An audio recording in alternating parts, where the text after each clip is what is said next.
Have you ever wondered what it would be like to chase a ghost?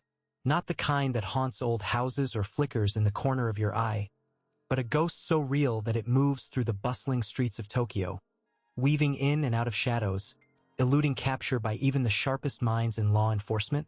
This isn't a tale of the supernatural. It's a story rooted in the darkest corners of one of the world's most notorious criminal organizations, the Yakuza. For years, Japanese police believed they were tracking an elaborate network of Yakuza operatives, each responsible for laundering millions of dollars across 9 distinct regions. Each suspect was a master of their craft, efficient, punctual, and incredibly discreet, almost as if they had all been trained from the same cryptic manual. Does that sound like a typical criminal investigation? Maybe. But what if I told you there was something far stranger lurking beneath the surface? What you're about to discover may challenge everything you think you know about identity, deception, and the thin line between myth and reality. Fika Kamigo 80 final, because the truth behind this case is not just a story of crime. It's a puzzle that bends the very notion of what it means to be a person. Imagine a man who doesn't just hide behind one identity but lives as 9 different people simultaneously. Each persona holds a real job, uses a unique digital signature, and even carries authentic medical records tied to actual addresses. To the police, these 9 were separate criminals operating independently. To the Yakuza, this entity was more than a man. He was a phantom, a ghost slipping through their grasp. And to himself, he was both everyone and no one at once. A living enigma cloaked in layers of deception so intricate that even the most advanced surveillance technology failed to capture his true face. Cameras that scanned crowds endlessly never caught a clear image because each identity presented a digitally altered face, carefully crafted to evade recognition. You might be asking yourself, how is this even possible? What secrets lie behind such a meticulous web of falsehoods? What you will find out now could surprise you and stretch the limits of your imagination. The story began innocuously enough, with investigators following leads on what appeared to be a sprawling Yakuza operation. But as they dug deeper, a pattern emerged, one that no one had anticipated. Each suspect, while seemingly unrelated, shared uncanny similarities that hinted at a deeper connection. Their movements synchronized with eerie precision. Their behaviors mirrored each other as if controlled by a single invisible hand. The police found themselves chasing shadows, trying to piece together a puzzle that refused to fit. The more they uncovered, the more elusive the truth became. It was as if they were dealing not with a network but with one man wearing 9 masks, each mask a fully realized life. This revelation turned their investigation upside down and set the stage for a mind-bending pursuit unlike anything they had ever encountered. So, what happens when an entire criminal network is actually just one man? How does one person maintain multiple identities so flawlessly that even the authorities are fooled? And more importantly, what drives someone to live such a fragmented existence? These questions linger in the air as we delve deeper into the mystery of the Yakuza ghost with 9 lives. Stay with me, because the journey into this labyrinth of deception is just beginning. What truly fascinates is not just the sheer audacity of maintaining multiple lives, but the psychological toll it must extract. Imagine the constant vigilance, the endless mental gymnastics to keep stories straight, faces recognized, emotions controlled, knowing that a single slip could unravel everything. It's a dance on a razor's edge, where trust becomes both a weapon and a vulnerability. And yet, beneath this web of shadows, there's an undeniable human element, a longing for connection, identity, even redemption, that threads through his fractured existence. If this exploration resonates with you, if you've ever wondered about the boundaries of identity or the cost of living behind masks, I'd love to hear your thoughts. What part of this story strikes a chord within you? Have you encountered moments in your own life where you felt pulled in different directions, or had to hide pieces of yourself? Sharing these experiences here doesn't just enrich the conversation. It builds a community around the complex, often unseen struggles we all face. Your voice brings depth and perspective that no story can achieve alone. And if you find value in uncovering these hidden layers alongside me, hitting that like button helps more than you might imagine. It signals that this kind of storytelling matters, encouraging the channel to keep digging, keep revealing, and keep connecting with curious minds like yours. Subscribing means you won't miss the twists and turns ahead. It's a way to stay part of this unfolding journey, supporting a space where curiosity meets empathy. After all, this isn't just about unmasking one man's secrets. It's about understanding the masks we all wear, willingly or not. So, if you're ready to keep unraveling this tale, stick around, you won't want to miss what comes next. The first real crack in the case didn't come from a dramatic confession or a sudden breakthrough, but from a quiet moment in the police precinct's dimly lit forensic lab.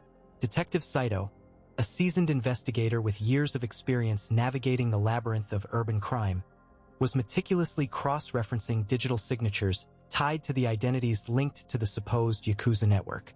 It was a routine task, or so it seemed, until his sharp eyes caught something that didn't sit right.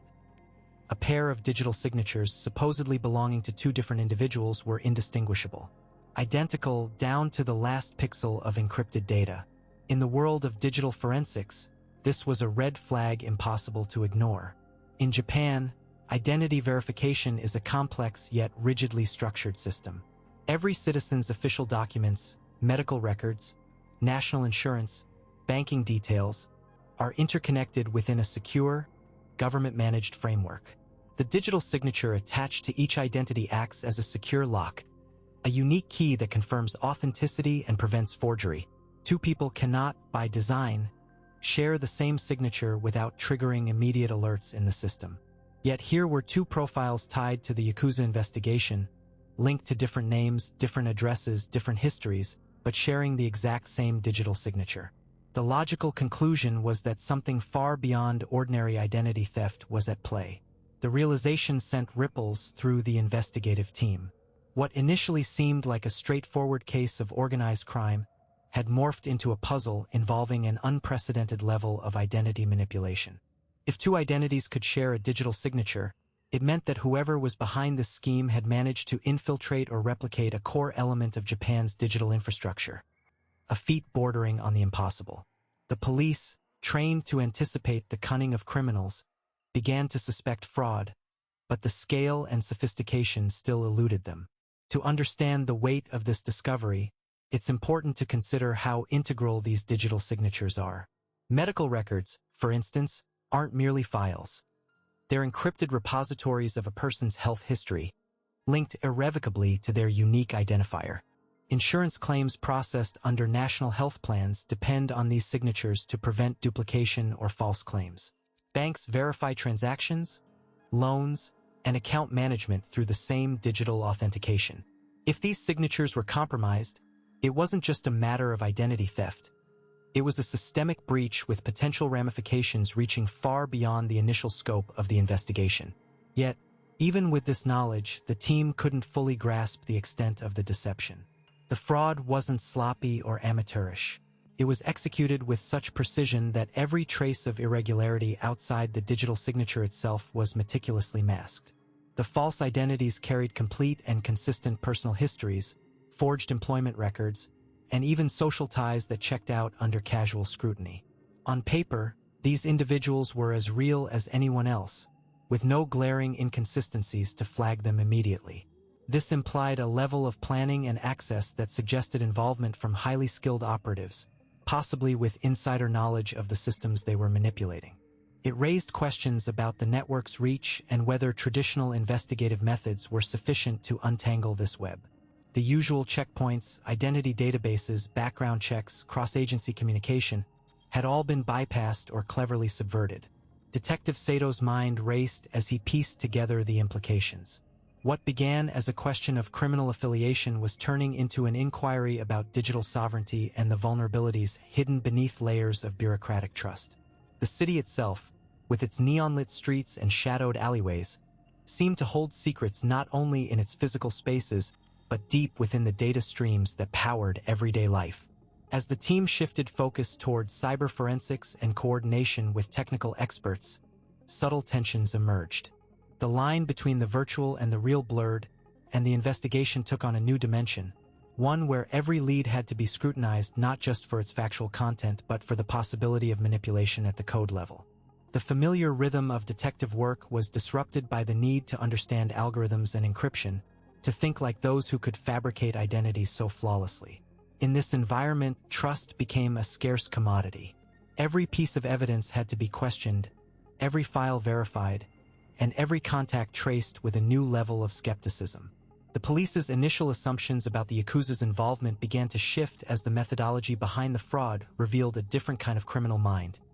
One that operated in shadows woven from data rather than physical violence. The implications were unsettling. If a network could fabricate identities with such perfection, what did that mean for the city's security? For the integrity of the systems designed to protect its citizens? And most importantly, who stood behind this operation, wielding control over digital facades as easily as others might brandish weapons in the streets? This emerging picture demanded a reassessment of the investigation's direction. The straightforward narrative of organized crime was no longer sufficient. Instead, the team faced a complex interplay of technology, psychology, and urban concealment that challenged their understanding of reality itself. The next steps would require delving deeper into the mechanisms of deception, tracing the faintest digital footprints left behind by those who had turned identity into their most elusive weapon. Each identity was not a mere mask worn for convenience, but a fully realized existence, meticulously constructed and maintained with painstaking detail. One of the personas held a steady job as a mid-level technician at a telecommunications firm, living in a modest apartment in the northern district of the city. He was known to neighbors as quiet, reliable, the kind who always nodded politely in the elevator but never lingered. His daily routine was predictable. Morning coffee at a corner cafe, a bus ride through the industrial zones, and evenings spent reading or tinkering with gadgets. All his interactions, seemingly mundane, were pieces of a puzzle that authorities struggled to fit together. Another identity was that of a freelance graphic designer residing downtown, frequenting art galleries and local music venues. This version had a social media presence that appeared authentic, photos of weekend hikes, comments exchanged with friends, even digital receipts from purchases made at boutique stores. Yet, behind the screen, no one could confirm the existence of this man beyond his curated online footprint. His bank accounts showed regular deposits consistent with freelance payments, and his tax filings were up to date. But attempts to pinpoint him in physical space yielded nothing but dead ends. The contrast between the identities was stark. In one neighborhood, he was known for his volunteer work at a community center, engaging with children and elderly alike, a figure of stability and goodwill. In another, he was a quiet tenant in a high-rise, barely noticed by neighbors, but with a well-maintained medical history including routine checkups and prescriptions aligned with a claimed chronic condition. These records were not fabricated. They were carefully acquired through forged documents, stolen identities, and occasional visits to clinics using false names. The level of authenticity in each life made it impossible for investigators to dismiss any single identity as a simple alias. Financially, the man operated within legal boundaries. His bank statements showed clean transactions, rent, groceries, utilities, occasional travel bookings, but no suspicious withdrawals or large cash deposits that might signal illicit activity. This financial hygiene was deliberate, masking the true nature of his movements and making it harder to trace any anomalies. Credit card usage was spread thinly across various accounts tied to each identity, further fragmenting the paper trail. Authorities found themselves entangled in a labyrinth of conflicting information.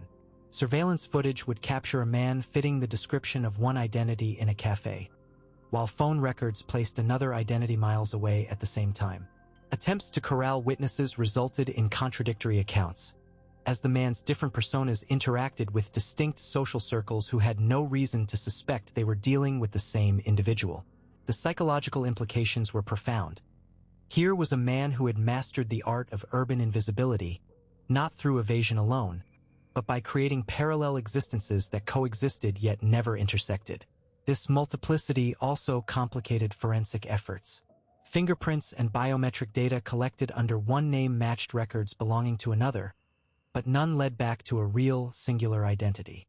It was as if the man had fractured himself into shards, each piece independently credible yet collectively incoherent.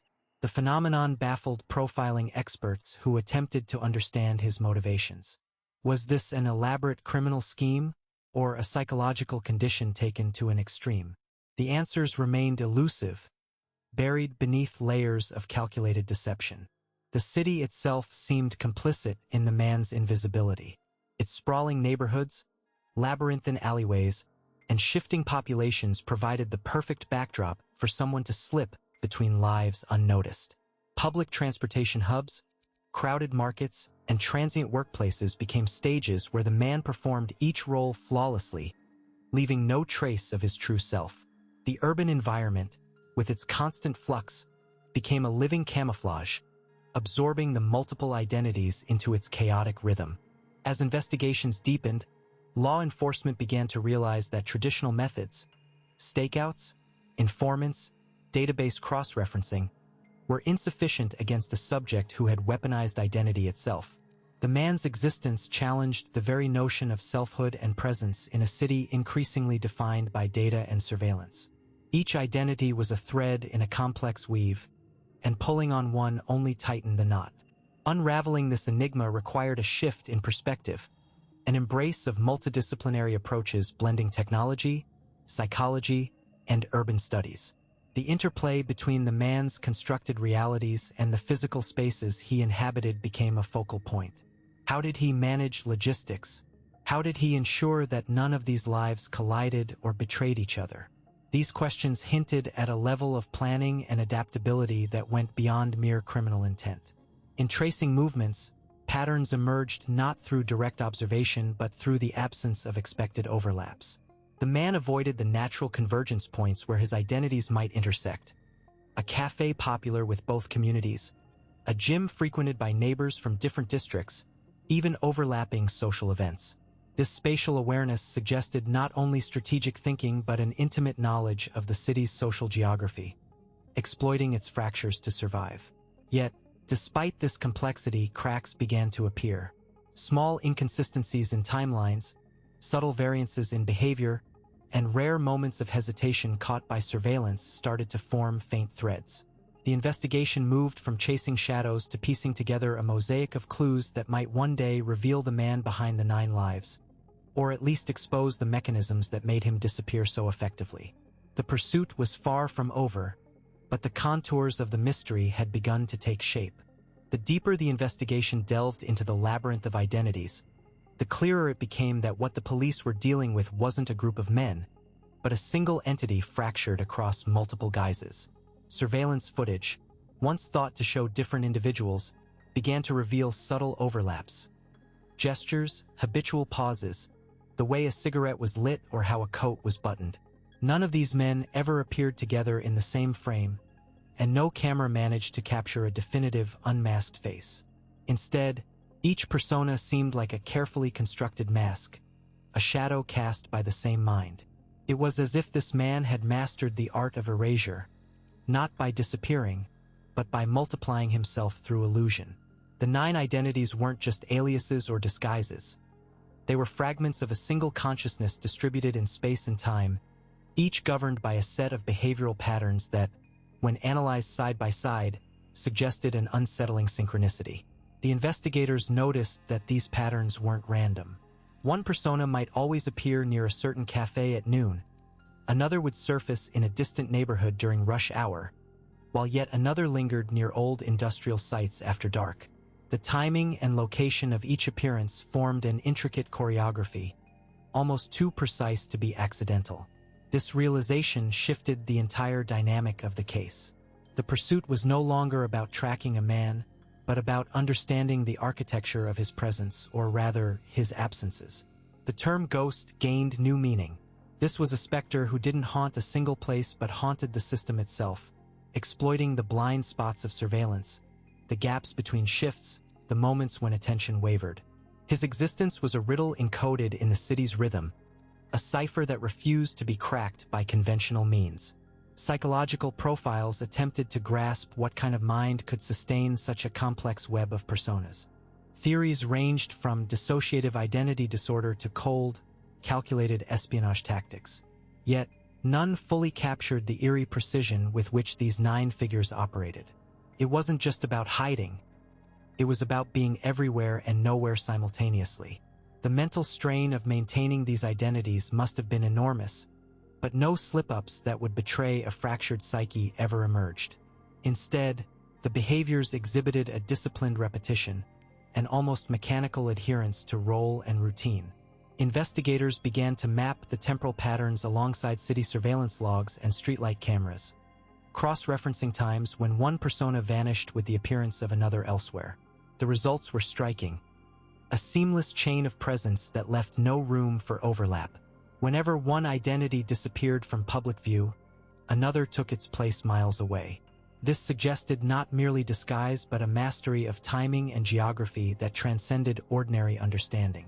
The absence of any clear visual evidence was compounded by the fact that none of these 9 men had ever been caught on high-definition cameras with their faces unobscured.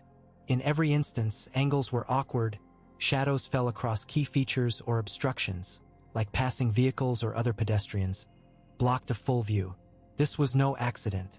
It was a pattern too consistent to be chance. The man behind these identities had engineered his invisibility with meticulous care, exploiting every weakness in the urban environment's surveillance grid. As the investigation progressed, the police found themselves confronting an enigma that defied straightforward tactics. Traditional profiling, stakeouts, and informant networks yielded little. The ghost was always one step ahead, a presence felt but never fully seen. Even the psychological toll on the officers became apparent, an invisible adversary that taunted from the margins of perception.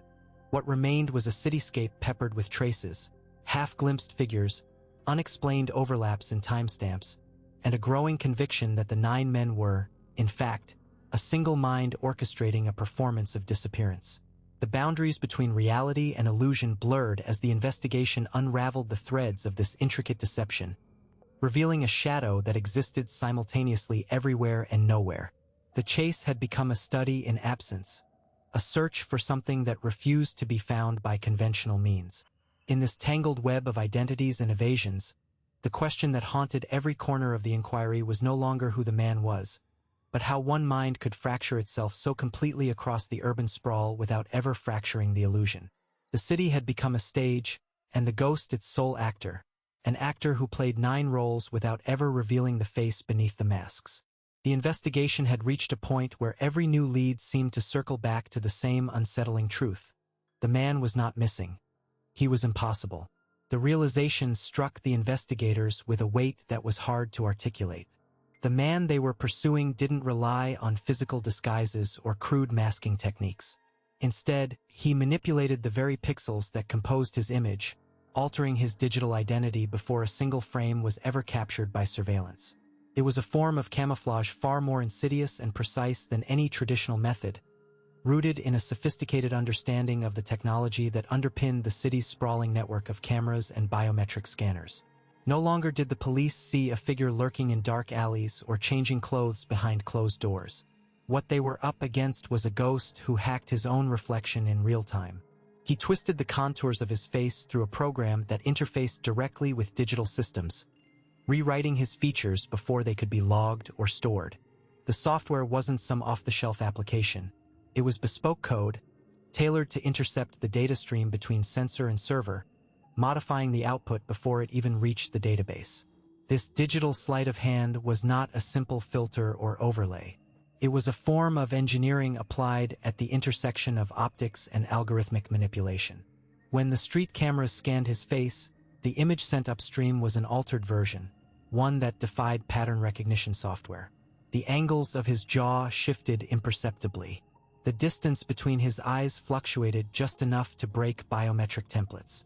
Skin texture, eye color, even micro-expressions were warped, creating a visage that was always different but never suspicious enough to raise alarms. The city's surveillance grid, believed to be infallible, was rendered useless by this single individual's mastery of digital identity. Each time law enforcement thought they had a lock on him, they were met with a new face, a new persona, an enigma wrapped in an ever-changing digital mask.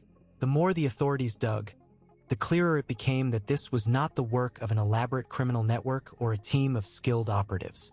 Instead, it was the product of one mind, an intellect capable of exploiting the vulnerabilities inherent in the urban infrastructure. This intellectual solitude complicated the investigation further.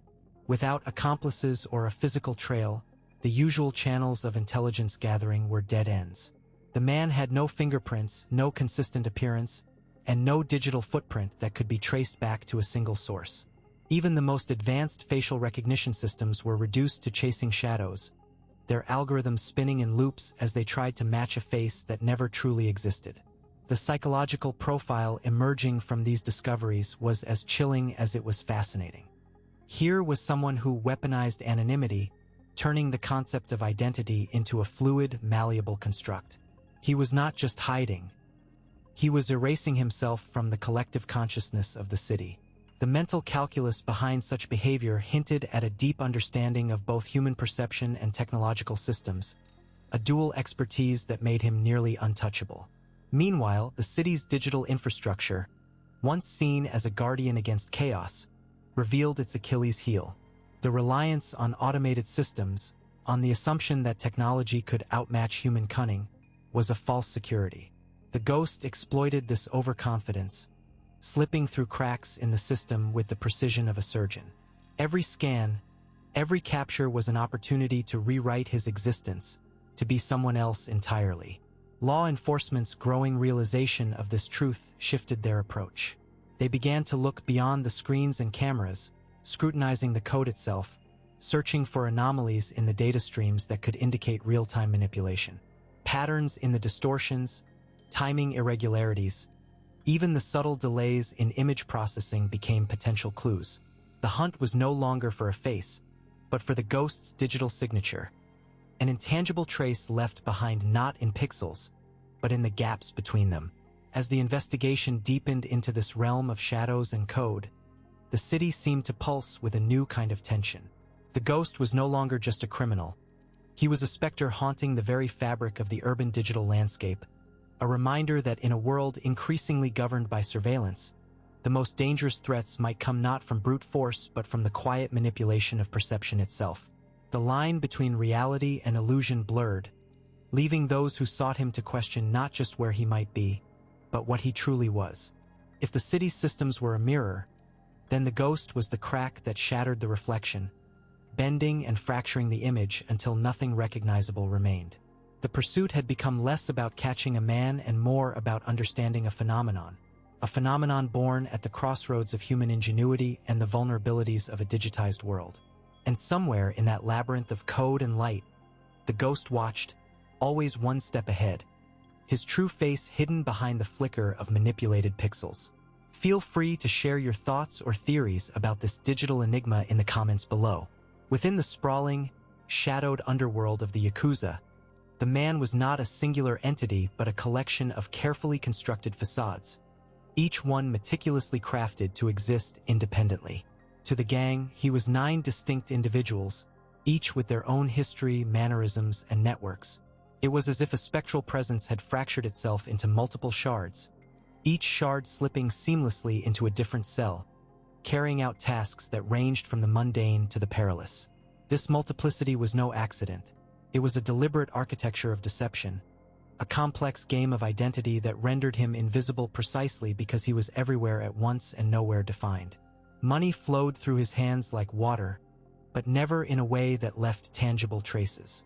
He handled the laundering of funds with a cold precision, routing illicit profits through a web of shell companies, offshore accounts, and untraceable transactions.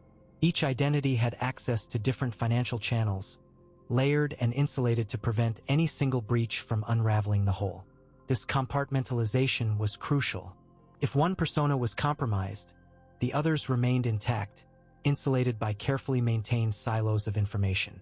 The Yakuza's trust in these 9 men was absolute, yet ironically misguided. They placed faith in fragments of a man who did not truly exist. Information was currency, and he was both the vault and the key. Intelligence gathered from one cell would be funneled to another, allowing the organization to anticipate police movements, rival factions' plans, and internal betrayals before they could take root. His presence blurred the lines between loyalty and manipulation. He was a ghost who whispered through the ranks, his 9 voices echoing contradictory orders or confirmations that kept subordinates off balance. Paranoia became a tool he wielded as deftly as any weapon, a psychological pressure that chipped away at the fragile trust within the syndicate. The cells operated like isolated islands, unaware that their supposed allies were actually extensions of the same elusive figure. Despite the complexity of his operations, the man never appeared vulnerable. To the outside observer, each identity was flawless, tailored to fit the expectations and cultural nuances of the specific Yakuza faction it infiltrated. He understood the ritualistic codes of honor and obedience that governed these groups, adopting mannerisms and speech patterns that convinced even the most discerning members of his authenticity. This chameleon-like quality made him a specter in plain sight, always present in the fold, yet untouchable. He could vanish from one place and emerge in another without raising suspicion, his disappearance masked by the convenient assumption that he was simply a different man. His existence was a paradox of presence and absence. He moved through the city's underbelly like a shadow crossing multiple streets simultaneously, each street mapped by one of his identities. The layers of his life were a complex puzzle, a multidimensional riddle that confounded those who tried to pin him down. Law enforcement and rival gangs alike were forced to adjust their strategies not to a single adversary, but to a hydra of faces, each one operating independently yet synchronized by the same unseen hand. The psychological toll of maintaining such a fractured existence was hidden beneath a veneer of control and detachment, but cracks sometimes appeared, small inconsistencies in behavior that only a few perceptive eyes noticed. The city itself seemed to respond to this fragmented presence. Streetlights flickered as if signaling hidden messages. Surveillance cameras caught glimpses of figures who never stayed long enough to be identified, and intercepted communications hinted at a web of influence that extended beyond the immediate reach of the Yakuza cells. He was a force that transcended the ordinary boundaries of human interaction, a living network of espionage and subterfuge that blurred the distinctions between ally and enemy, reality and illusion. Each identity was a thread in a vast tapestry of deception, pulling at the seams of the criminal empire from within. Yet, for all his mastery of disguise and manipulation, there were moments when the lines between his personas threatened to collapse. The mental strain of juggling multiple lives, each with its own memories and obligations, created fissures in his carefully constructed world. Occasionally, a whispered doubt or a fleeting hesitation surfaced, an echo of the man behind the mask struggling to maintain coherence. These instances were rare and fleeting, but they hinted at a deeper complexity beneath the surface. A man trapped within his own labyrinthine existence, navigating a maze without a clear exit. As the city's pulse continued to beat under the weight of secrets and silent dangers, the man's 9 identities moved in concert, orchestrating moves that reshaped the balance of power within the Yakuza. The web tightened, the stakes grew higher, and the lines between hunter and hunted blurred.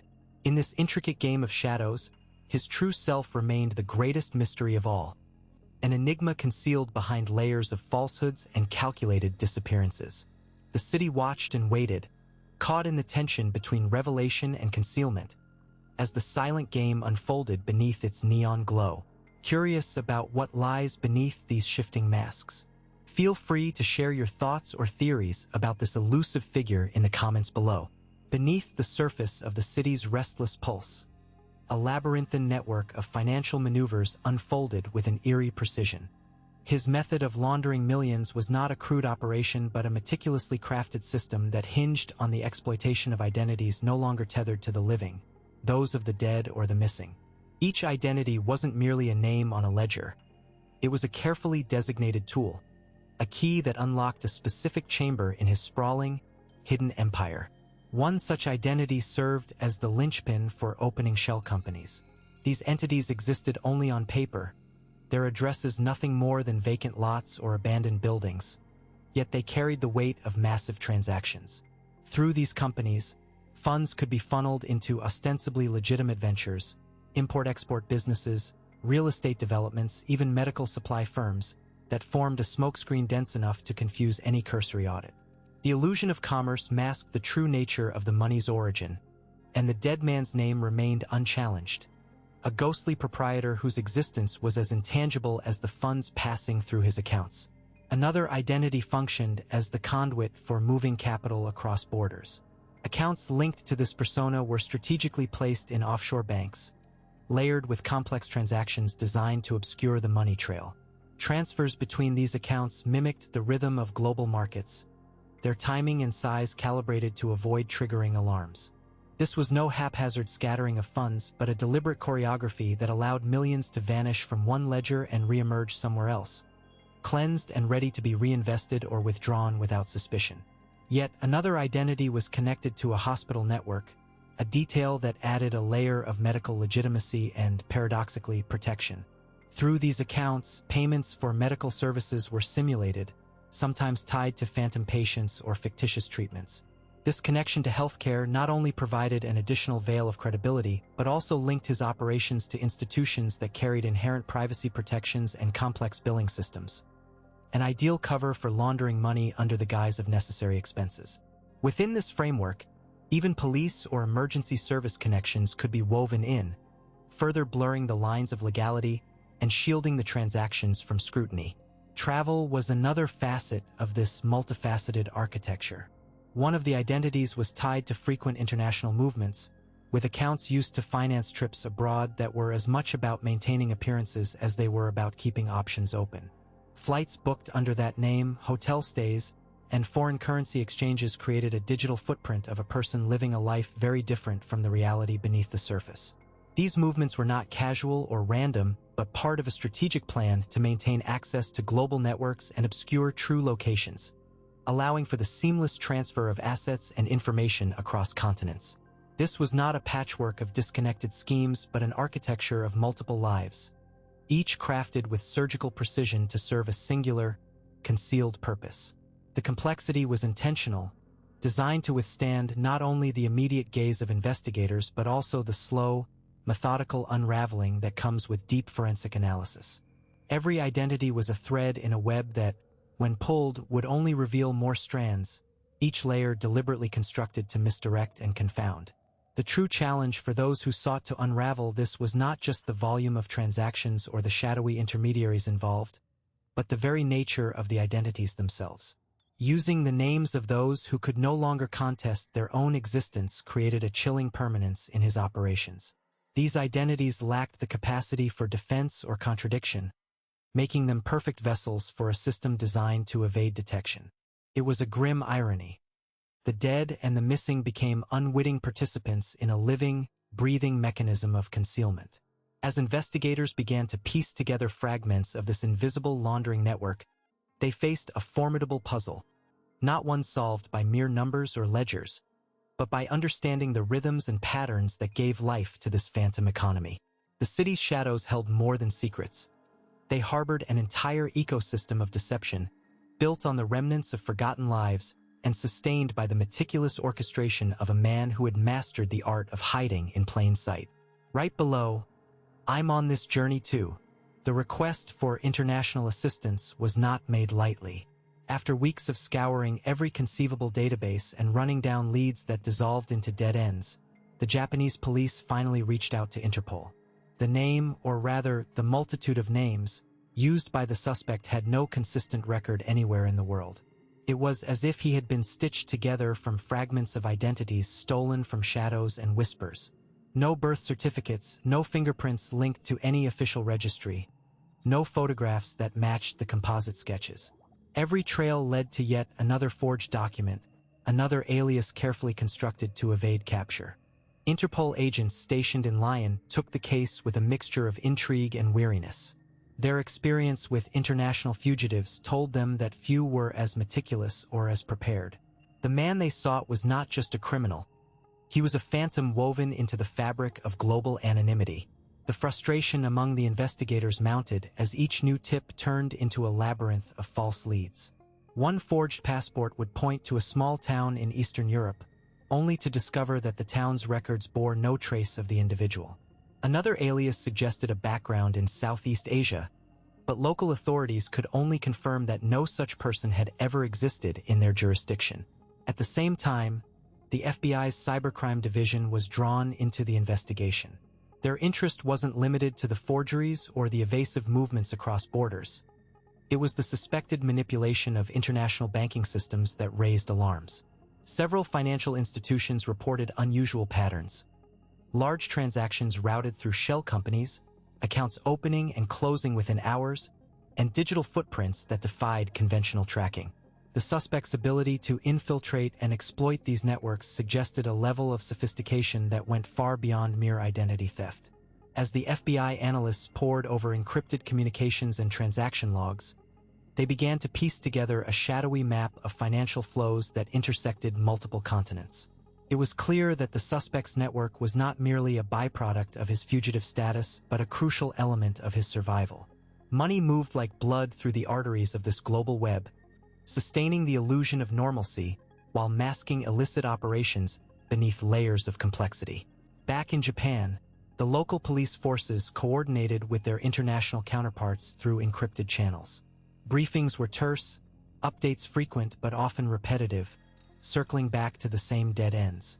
The suspect's fingerprints were notably absent, but traces of his presence lingered in surveillance footage, often just fleeting glances in crowded stations, blurred faces in grainy images. The psychological profile compiled by criminal profilers painted a picture of someone extraordinarily calculated, someone who thrived in the gray spaces between law and chaos. His ability to maintain multiple identities without slipping revealed a mind adept at compartmentalization, deception, and cold calculation. Meanwhile, the city's undercurrents whispered rumors of a man who could vanish at will, whose true face was a mystery even to those who claimed to know him. Informants spoke cautiously, their words laced with uncertainty and fear. No one seemed to grasp the full extent of his operations or the motivations driving him. Was he a ghost born from desperation, or a mastermind orchestrating a game whose rules only he understood? The answer remained elusive, hidden behind layers of digital fortresses and real-world disguises. As the investigation deepened, the scope expanded beyond any single nation's borders. The lines between law enforcement agencies blurred as they shared intelligence, cross-referenced data, and attempted to anticipate the suspect's next move. Each agency brought its own expertise and limitations, but the common thread was the growing sense of chasing a specter, an entity defined not by a single identity but by the endless permutations of falsehoods he created. The city itself, a sprawling metropolis of neon lights and endless activity, seemed indifferent to the man's presence. It swallowed him whole every time he slipped away, leaving behind nothing but questions and the faintest traces of a life lived in perpetual flight.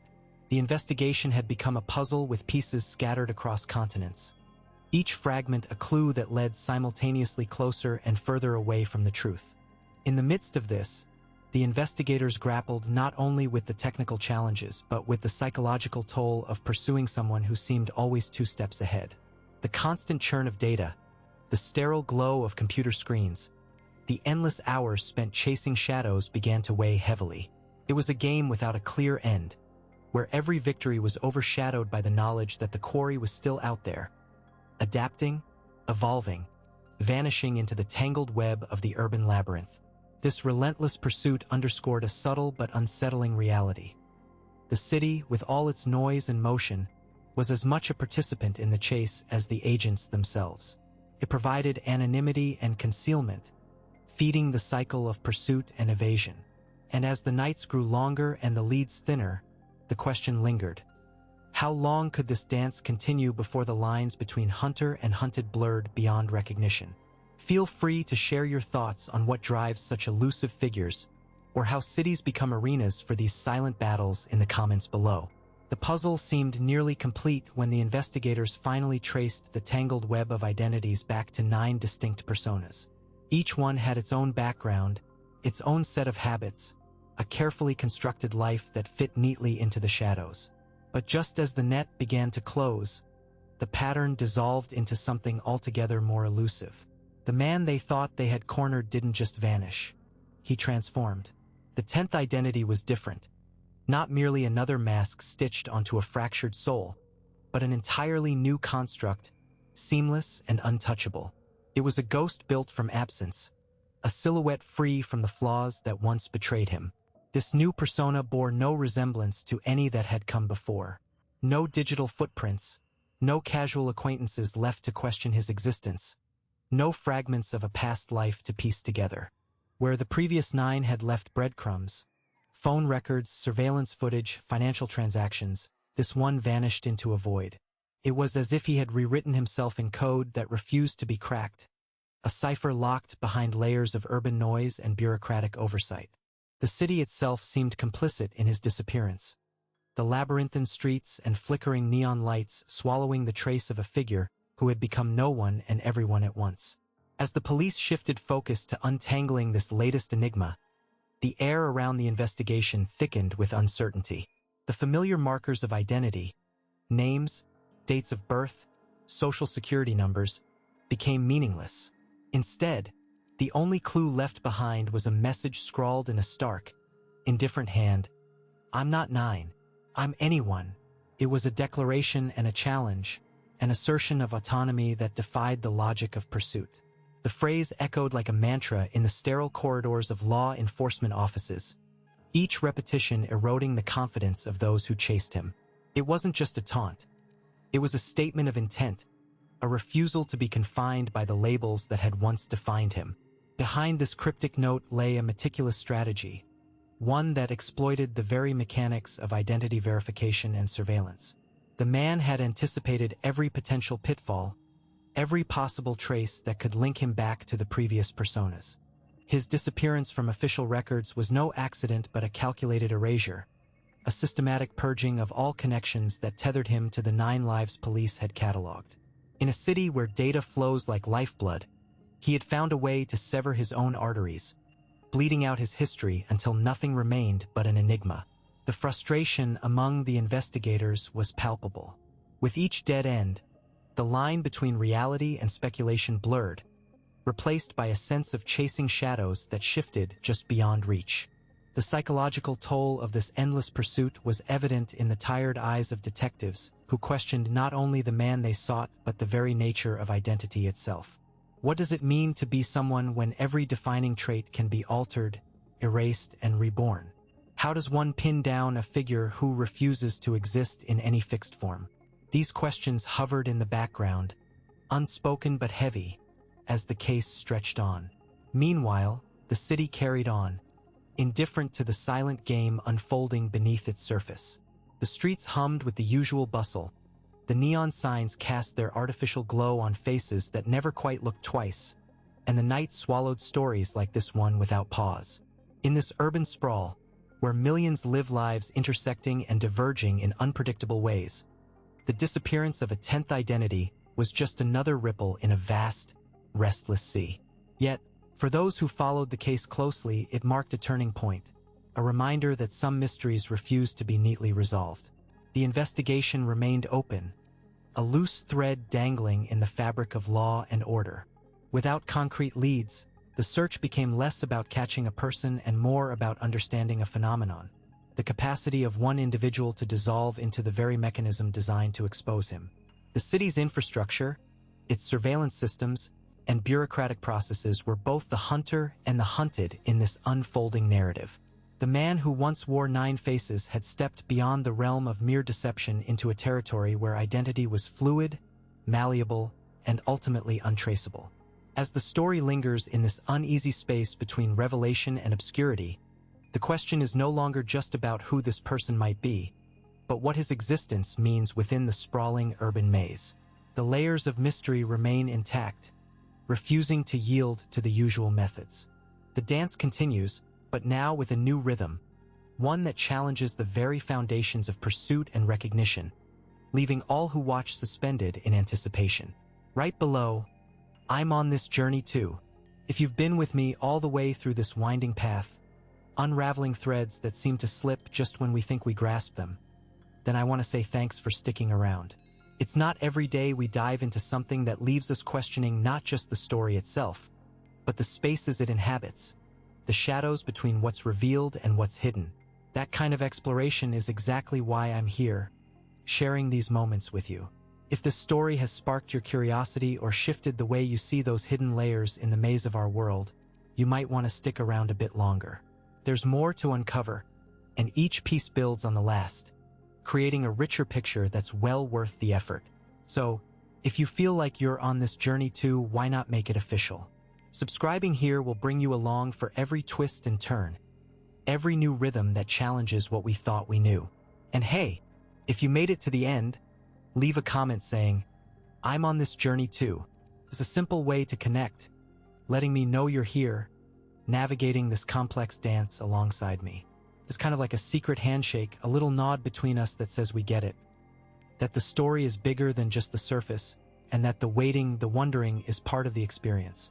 Before you go, if this felt like a conversation rather than just a video, a shared moment rather than a one-sided lecture, a like would be a nice way to mark that connection.